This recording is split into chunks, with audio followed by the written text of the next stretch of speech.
জরহুম গোত্র জমজম কূপ বন্ধ করে দিলেন।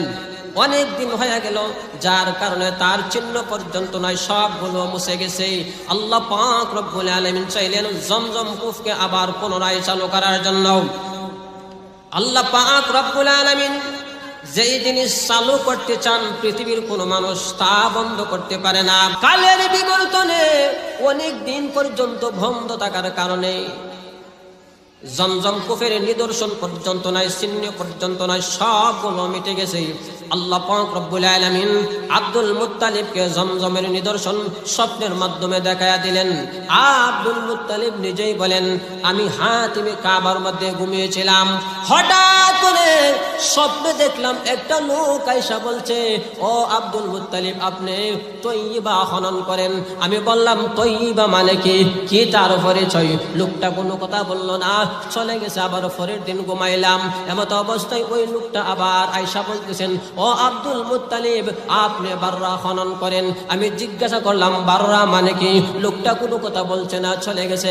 পরের দিন আবার ঘুমাইলাম, এমত অবস্থায় লোকটা চলে আসছে। আয়েশা বলেন, ও আব্দুল মুত্তালিব, আপনি মাজনুনা খনন করেন। আমি জিজ্ঞাসা করলাম, মাজনুনা মানে কি তার পরিচয়? কোথায় তার ঠিকানা?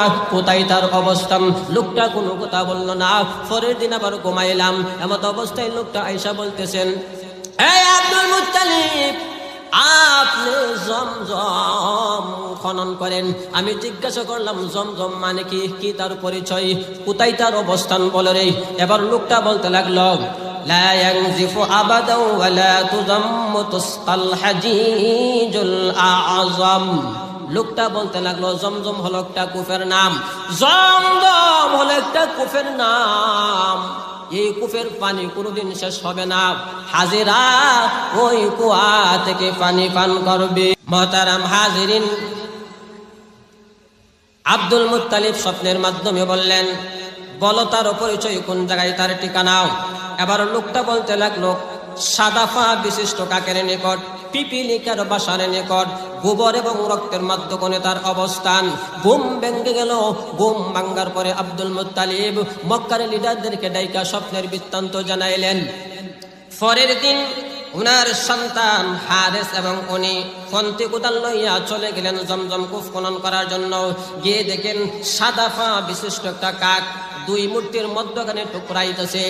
এই দুই মূর্তির মধ্যখানে আরবের লোকেরা তাদের পশুগুলোকে জবাই দিত। এমত অবস্থায় আব্দুল মুত্তালিব ওই জায়গার মধ্যে গর্ত খনন করা শুরু করে দিলেন।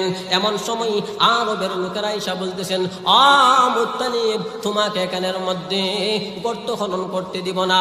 তিনি বললেন, শোনো শোনো, কেন দিব না?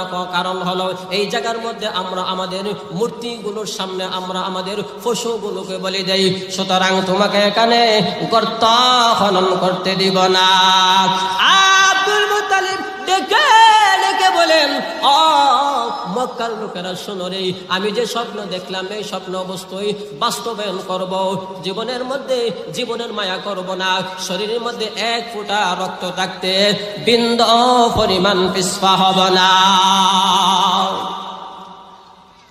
সন্তান হারেসকে ডেকে ডেকে বলেন, তুমি আমাকে দেখভাল করবা, হেফাজত করবা, আর আমি গর্ত খনন করব। তিনি গর্ত খনন করতে লাগলেন, জমজম কূপ তিনি খনন করতে লাগলেন। ওই সময় হারেস ছাড়া ওনার আর কোনো সন্তান ছিল না।